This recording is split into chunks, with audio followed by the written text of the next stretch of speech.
And what's up, mates? Maynard's come back for the final cast, the grand final here. Unfortunately, we've had to sub out our good friend Zeph. It's just going to be me and Death giving you some baritone chocolatiness for the rest of the rest of this best of three grand finale. We have gotten the top right here from Team Liquid Snute. And Death, you know all about this guy. Give him an intro, mate. A big sick intro. And with the big throw clear down in the bottom left, playing for NY Insanity is Kane. Oh my god, and how good is this guy at Starcraft?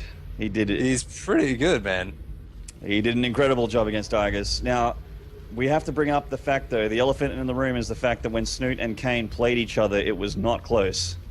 And Snute kind of 2-0'd this nerd. Will it happen again, is the big question. Yeah, I think that Kane in that series just wasn't playing nearly as well as he normally was. I don't think his decision-making was quite on point. And Snute might have done a little bit of research for him, because it seemed like Snute really had his number every step of the way. Yeah. And another big advantage that Snute has, another big advantage that he has is just coming from the winner's bracket. He's being able to sit back, relax, and watch Kane's play against other people as well. And even though he hasn't been playing all that many ZVZs, you still get a bit of an idea of where this player's strengths and weaknesses are, so you get to scout him out on stream as well. Yeah, and both players opening very safe here. In fact, Kane opening probably aggressively with a gas first into pull. And yeah, that generally denotes that he wants to go for pretty quick speedlings here against Snute, who's just opted gasless and going for an expand. Yeah, it's... Going back to performance as well, I was having a look recently through some of their tournaments and refreshing my memory a bit as to their performances across the board. I mean, obviously Snute is one of the most successful players going around right now, coming from his corner of the globe. But Kane is no slouch either. I mean, he actually beat Life in that Destiny tournament a couple of months back. Life is arguably the best Zerg in the world. It was a few months ago, but still, that's pretty incredible. And he beat Scarlet recently as well in the fight before Christmas. Scarlet probably wasn't as active as she normally is, but that's still a huge scalp too. So coming into this match, I'd say that they're probably fairly evenly poised, but given recent performance and given his advantage, I'd give Snute the edge. Yeah, well, there's been some retirement rumor mills around Scarlet as well as far as her performance goes. Hopefully they're all false. But, that's been floating around for ages. Yeah, I mean, they also said Tasia was going to retire, so you know. And this is looking like Kane wants to go for the old Jerry Ling here. A little bit of a sneaky Ling push, with not as many Lings as he did last time. But I guess when the lava starts to catch up a bit, we'll see a couple more Lings. He is still hiding them in the main there. Yeah, really wanting to make sure that Snute doesn't get all the information. So hiding those Lings, it means that Snute might actually make more drones, and that's exactly what he's doing. He's just made drones. He's only now making a couple extra Lings. So this Ling timing with speed is going to hit at a very awkward time for Snute. Yeah, it is. And actually, this is going to hit a little bit harder than it did on Deadwing when Kane and Snute played their ZVZ series. Kane did this exact same thing in game number 1 against Snute. I think it was game 1 or game 2, but either way, it was on Deadwing, and it hit a lot later than this one does. And Queen's Snute, on the ramp though. Oh yeah, Snute just looks already so prepared for this. He's made just the right amount of Lings. They don't have speed, sure, but he has the Queens to help out so much. They could possibly get it run by, but so far, Snute's jukes and his positioning is just so good. He's zoning the Lings out, but they just find that opening, slip in there like the best wide receiver in the NFL. Come straight in here looking for some drones. Are they going to get any? They get one. They get 2 drones. They're killing a couple of Lings. One gets surrounded. They might actually be able to get a couple more drones. Every drone that you can get is absolute gold right now. 3 drones is actually quite good. The Queen's deciding that they're going to have to pay the ultimate price for their discretions. I was actually a little bit surprised that the Queens didn't remain on the ramp originally and that he didn't just pull the drones up back into the main. But this counterattack now is going to be a little bit tricky to hold. It's going to be a war of micro. And just in time. Oh, the Banelings. Oh nice man, explosion. They finished like within a second, like a hair away from being a death blow here from Snute.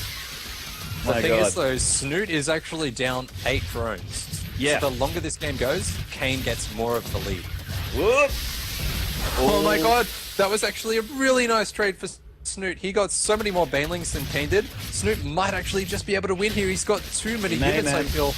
Oh, that It's gonna baneling be connected tough. with about 4 lings, but there's still about 15 left in the main or something. There's just a whole ton of lings up here. There was actually, while that all went on, Snute killed an overlord of Queen. Kane, so Kane was supply blocked. He didn't get enough units at a time. Didn't even notice that. Oh, this game is so close. It's coming down to the wire. Snute is actually behind this, being very, very smart. He hasn't overcommitted. He's gone back to droning, and now he's got a drone lead. Yeah, so he's identified that he's in a spot where he should probably make drones. Now that Snoot's been bullied back to his side of the map. And after all is said and done, the game is relatively even. Yeah. The one big edge that Snute has is the extra queen. So he's got 2 queens to Kane's 1, which means more lava, more production, and more scary pushes as well. Yeah, he killed the queen during that attack with the big counter attack, rather. That's Gonna really get another close. Overlord here, which is actually just a slight supply block, but not a huge one. There's an Overlord. It's really huge. The impact of this can't be overstated when Kane is starving for minerals, and he's also not got as many queens, so he does not have the lava to waste on replenishing those OBs. And he's going to try and make roaches as well, transition into roaches. So I guess with a lower mineral bank, that's going to be a little bit tougher. Yeah, indeed. He does have the gas that he needs. That's actually a bit of a mistake as well. He's got 4 drones on gas, and every little bit counts right now, so Kane is probably feeling the pinch. He's under a little bit of pressure right now. I think that Snoot's play is just a little bit crisper. It's cleaner. It's more smooth. Yeah, he's a bit of a ZVZ beast, Snoot, as we saw earlier. Getting denied the scout there, so Lynx kind of traded for nothing. I mean, they did actually see the Roach War on the ramp at least, so that actually is good information, so I take that back. And he does also have the gas lead, which means that he'll have the lair. He'll have more upgrades. Little bit scary here with these banelings, the wars in the run bys. Yeah. He's just buying time to keep himself unadulterated. There's actually some Lings heading into the natural here, but 10 roaches just popped out for Kane, so I think he might be okay. In fact, at home. Absolutely is. Yeah, at home though, Snute does have a spine gorilla. He's got a couple of banelings, and he's producing 8 roaches of his own. I don't think he knows. Oh, now he knows he's got the perfect scout on those drones. He was sending out a drone to make a third, but he immediately turns that around. He's not going to bother trying. He's just going to defend and then take a slightly later third after he's defended this pressure. Looks like Kane's done making drones for now, man. Chilling on 35, going for a huge attack. Big hit with those mains. That was yes. incredible by Snute. That control was awesome. The queen's on the top of the ramp. He's going to have the defender's advantage as well. His roaches are going to come out closer to home. Much faster reinforcements. He's not going to have a problem holding off this aggression. He's going to be able to hold this and take a third. Absolutely. He can hold position at this point. The Queens will do the rest. They have enough for a transfuse as well. 2 transfuses here and just GG. Snute just takes the first game. Great, solid, clean ZVZ play there from Snute and Kane. But just the Norwegian Zerg just looks so powerful again when they play each other. Snute just looks so much better.